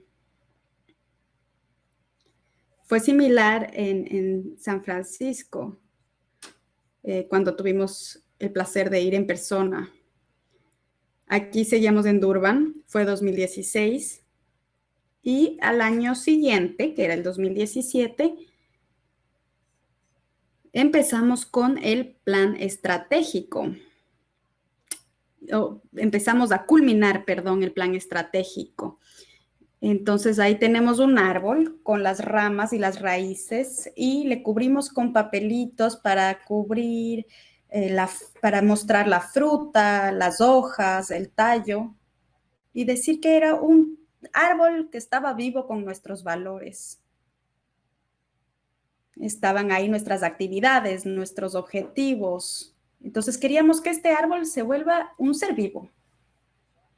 Y el resultado fue que el año siguiente pudimos emitir el Plan Estratégico Internacional sobre el VIH y el SIDA para los pueblos y las comunidades indígenas del 2018 al 2024. ¿Qué aprendimos con esto? Este era un plan estratégico que no llevamos a cabo, pero habían ciertos aspectos que no estaban en el plan. Y luego nos dimos cuenta que era muy importante, como por ejemplo, cómo asegurar las posiciones de influencia en otras organizaciones o los representantes de los grupos indígenas en los cuerpos que están encargados de la toma de decisiones. Esto es 2018 en Ámsterdam. De nuevo, no teníamos asociados de las comunidades indígenas locales. Teníamos solamente a los Sami, que era de Noruega. Y ahí estaba Michelle Sidibey. Ella era la directora ejecutiva. Y había otros grupos también de la Organización Panamericana de la Salud, de la Organización Mundial de la Salud igual. Y vimos que estábamos logrando un progreso para construir estas relaciones necesarias. Aquí estamos de nuevo en el Foro Permanente de las Naciones Unidas para los Asuntos Indígenas y dimos una presentación en el piso. La siguiente diapositiva. Este es importante. Este es el programa de las Naciones Unidas para el VIH y el SIDA. Este es el grupo coordinador o la junta coordinadora. Y ONU-SIDA es interesante porque tienen una delegación de una ONG y ellos no están ahí solamente de oyentes, sino que pueden proponer puntos de acción. También pueden borrar puntos, pueden ir a las salas de atrás, entrar a las negociaciones. Tienen mucho poder, es darle poder a la sociedad civil. La Junta de ONU-SIDA tiene 11 correspondientes, como por ejemplo la OMS, la Organización Internacional de Trabajo, y yo logré desarrollar una relación con ellos también. Continuemos, ya casi acabo. Un poquito más, eso. Ahora, el año pasado fuimos a la Ciudad de México antes de que empiece la cuarentena. Estas comunidades, llegó esta señora de esta comunidad, ella es indígena, y me dijo, ahora, ¿qué desobediencia civil es la que vas a hacer? Y yo le dije, bueno, no sé, no tengo un plan. Y me dijo, bueno, ¿qué tal si interrumpimos esto? Y yo le dije, claro, es lo que hicimos. Amaranta llegó, no sé cómo, hizo este cartel como en 3 o 4 horas, creó una declaración de 10 puntos, que era un documento que le hablaba al mundo, era una lista de peticiones. Y ahí están nuestras peticiones. ¿Y cuál fue el acuerdo? Sabíamos que lo íbamos a hacer, pero el acuerdo era, si es que ustedes hacen la marcha en este día a esta hora. Entonces, nuestro lado del compromiso es que nosotros vamos a mantener el micrófono prendido, les vamos a enfocar con la cámara y les vamos a proyectar en la pantalla grande, siempre y cuando tengamos solo como 2 minutos, pero es como una coreografía, tenía que todo funcionar al pie de la letra. Y esto llegó incluso a los diarios mexicanos, a uno de los más importantes. Uno de los estudios más importantes que hicimos con la Organización Internacional de Trabajo es que las personas indígenas que son seropositivo o que tienen tuberculosis logren sobrepasar los estigmas y la discriminación, ya sea que los discriminen por ser indígenas o por vivir con VIH o tuberculosis. Ahora, estaba hablando más temprano de el plan estratégico. Una de las actividades era desarrollar una ONG. Entonces, en el 2016 se creó un comité de una ONG y GTIIBS trabajó muy fuerte para esto, para encontrar una política de financiamiento, hizo el manifiesto de los 10 puntos, que es una lista de peticiones, y nos volvimos un asociado civil del 2018 al 2020. Yo tengo un puesto en el comité de coordinación y esto fue un punto en el que fue ganancia para ambas partes.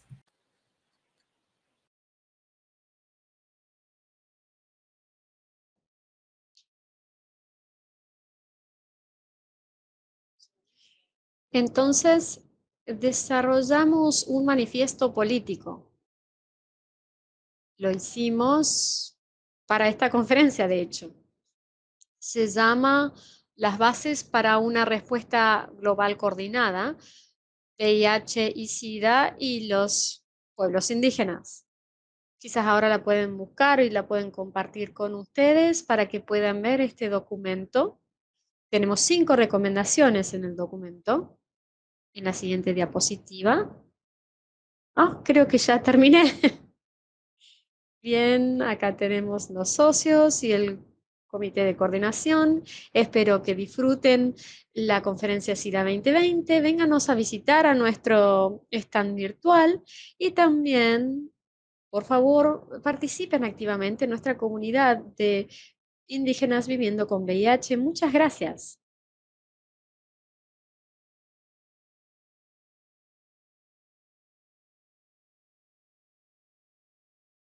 Todo un recorrido del trabajo del movimiento indígena internacional desde el primer llamado de acción y todos estos logros y lecciones aprendidas que hemos tenido de manera conjunta en este largo transitar. Incluso, gracias por la invitación nuevamente para todos y todas nosotras de participar en la conferencia, que ahí tenemos un espacio también en la aldea global donde podemos estar. Quisiera pasar ahora a algunas preguntas que han surgido y quisiera hacerle una pregunta específicamente a Amaranta.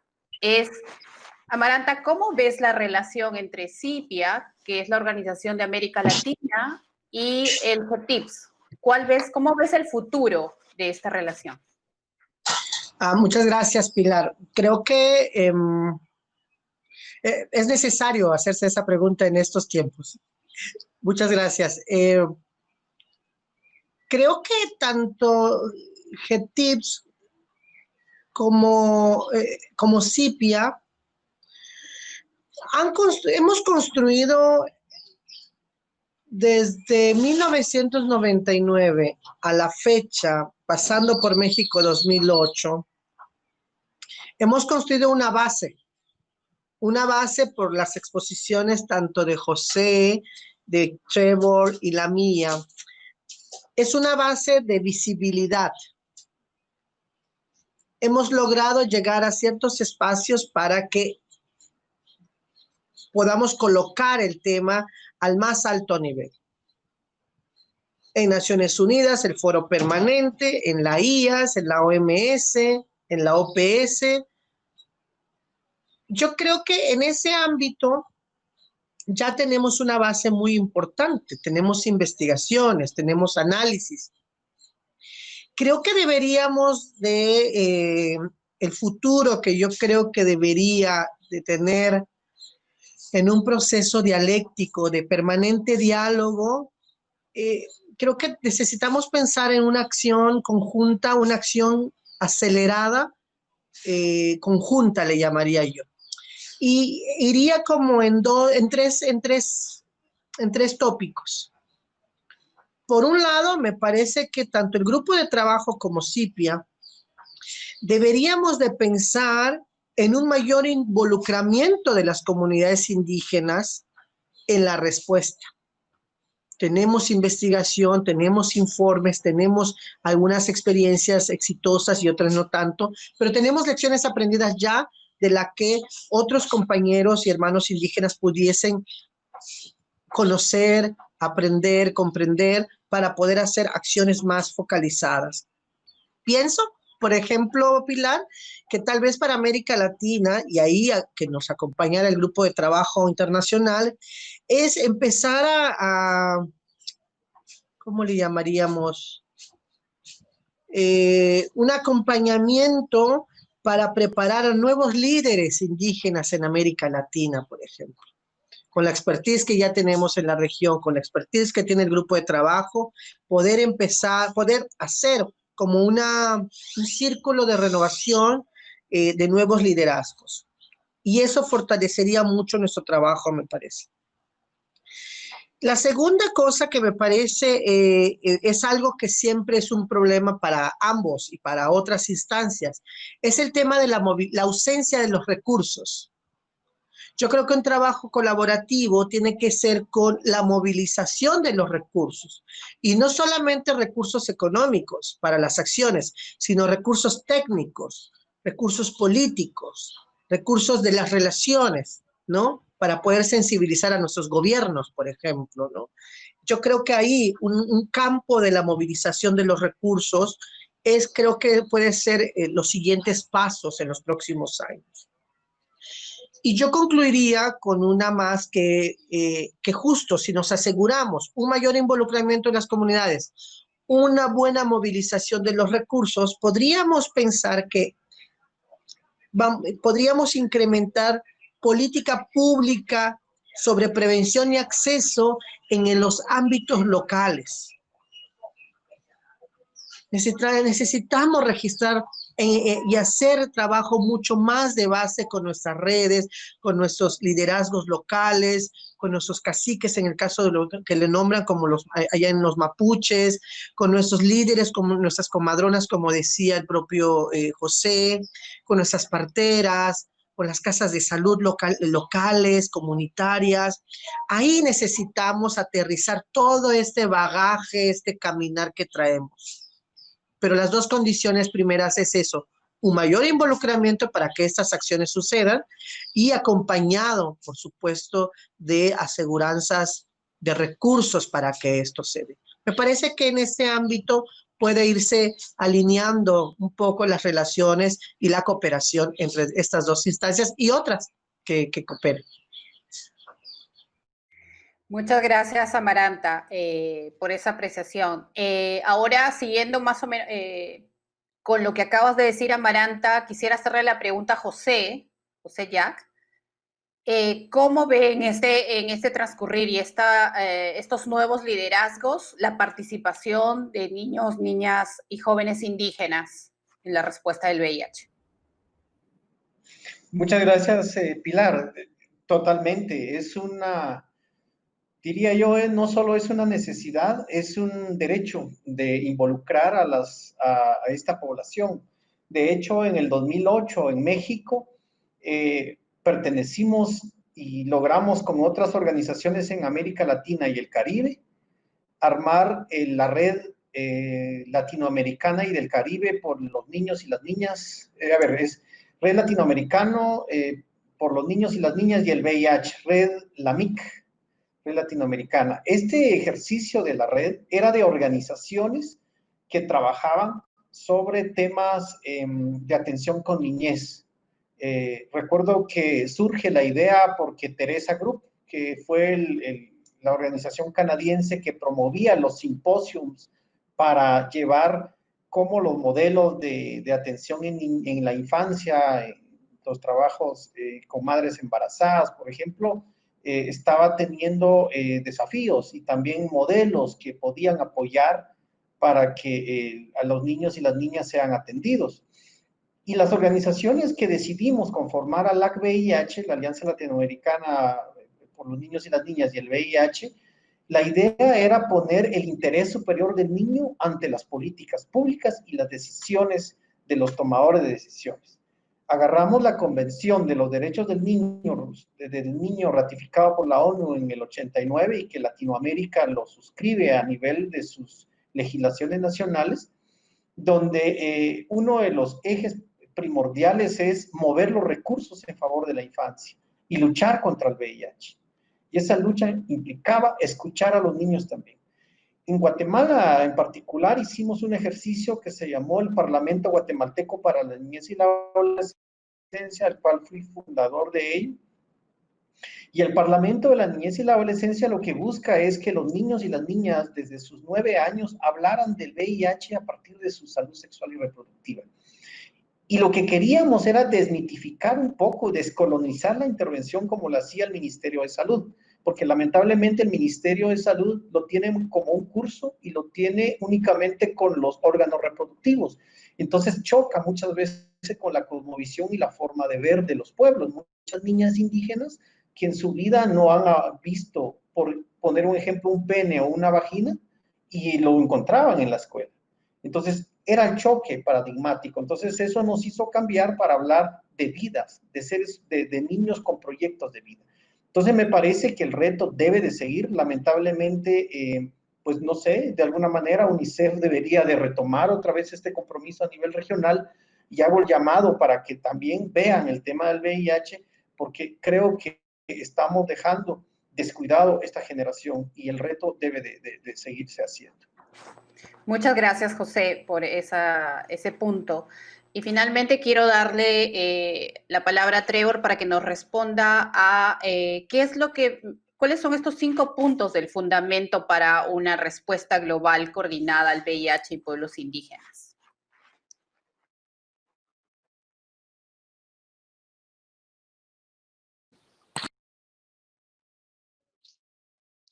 Gracias, Pilar. Estaba trabajando con los escritores y tenemos a Jeffrey Rath, que es el representante norteamericano del Foro Permanente de la ONU para las Cuestiones Indígenas, y también con Mariam Aboubakrin. Ella también estuvo en el equipo de redacción. Ella también trabajó en el Foro Permanente durante 2 términos, o sea, 4 años. Y estaban tratando de pensar, ¿a quién dirigimos el mensaje? ¿A quién le estamos hablando? Y bueno, básicamente estamos en un helicóptero mirando a la Tierra. Y decimos, bien, hay cosas indígenas aquí, tenemos VIH, tenemos tuberculosis, acá hay gente rechazada, acá hay marginalización. Esto no está funcionando. ¿Quién tiene que encargarse de todo eso? Sí, hay problemas, hay éxitos en los diferentes lados, pero ¿cómo podemos aunar esto? ¿Cómo podemos compartir nuestras prácticas? Y nos dimos cuenta que probablemente estábamos hablando con ECOSOC. Saben que el Foro Permanente de las Naciones Unidas para las Cuestiones Indígenas está por debajo de ECOSOC. Y también lo está ONUCIDA. Entonces, nos dimos cuenta que teníamos que dirigirnos a ellos para coordinar estas acciones, estas iniciativas. Teníamos que asociarnos con ellos, para que ellos pudieran desarrollar estas estrategias para involucrar a los legisladores para que puedan utilizar bien los esfuerzos y los recursos para afrontar y abordar la salud de los indígenas. Tenemos 5 recomendaciones. Se las voy a leer en un minuto. La primera es establecer una base de datos de referencia y epidemiológica. Tiene que ser informada culturalmente y tiene que ayudarnos a todos. Más o menos lo que hace José en Guatemala. El segundo es brindar recursos sanitarios y programas educativos basados en la cultura indígena, a la vez que se exploran herramientas de investigación ambiental e indígena. El tercero tiene que ver con crear grupos regionales de expertos que trabajen con datos epidemiológicos de referencia sobre VIH y SIDA. Tienen que ser expertos de todo el mundo que brinden supervisión, orientación y asistencia. Se va a llamar este grupo IHEB en inglés. La cuarta recomendación es implementación todas las recomendaciones con el objetivo de erradicar esta pandemia.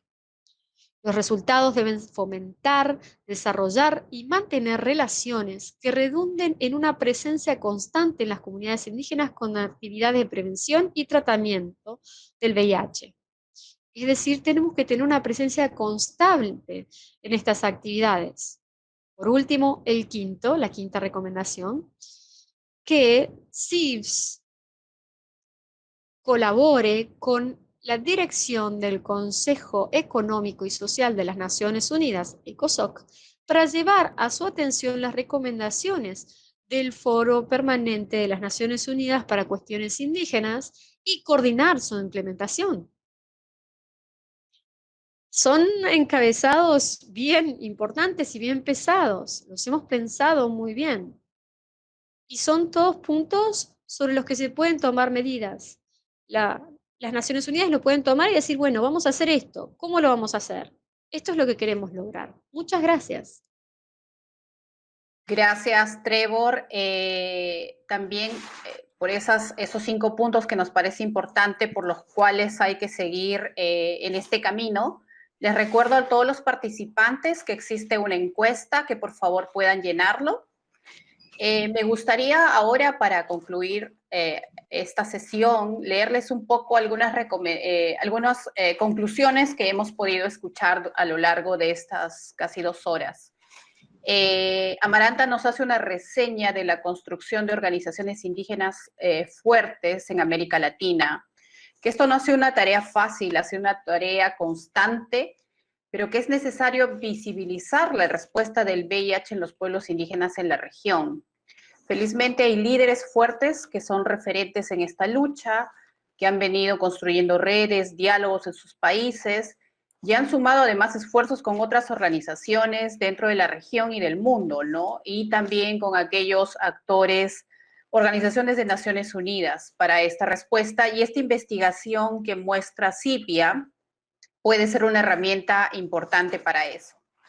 José nos da cuenta de las acciones claves que ha hecho CIPIA en este camino y en su relación con GTIPS en el contexto de las metas 90-90-90. Una de ellas es este producto Sembrando Semillas, que es una herramienta cuyo valor principal es dar a la comunidad académica y a los gobiernos lineamientos mínimos para que todas las acciones en el desarrollo, diseño, implementación y difusión de la investigación debe asegurar la inclusión y participación de los pueblos indígenas. También menciona que es necesario que se entienda cómo viven, cómo piensan, cómo se mueven los pueblos indígenas desde la cosmovisión y no solo desde lo epidemiológico, así como reconocer la capacidad de los pueblos indígenas de ser parte de la respuesta local, regional y global, y hacer uso de las prácticas y costumbres para prevenir la epidemia como medios alternativos, como por ejemplo la radio comunitaria, hacer uso del arte, la música, las danzas indígenas. Finalmente, Trevor nos ha hecho una hermosa referencia de la historia recorrida desde los pueblos indígenas del mundo para el fortalecimiento de GTIPS, y la primera Carta de Toronto en el 2005 con su primer llamado a la acción, dirigido a personas que influyen y hacen decisiones sobre la provisión de servicios de VIH-Sida para indígenas. así como también nos hizo una historia del transcurrir de diferentes espacios internacionales donde los líderes hemos participado, como por ejemplo desde el inicio el Comité Internacional para la Planificación del Satélite de Pueblos Indígenas, y luego en las diferentes conferencias mundiales, empezando por la conferencia de SIDA 2006 en Toronto, donde la voz indígena ha estado presente, y todo este reto que ha significado incorporar a los líderes de América Latina en la conferencia 2008 en México.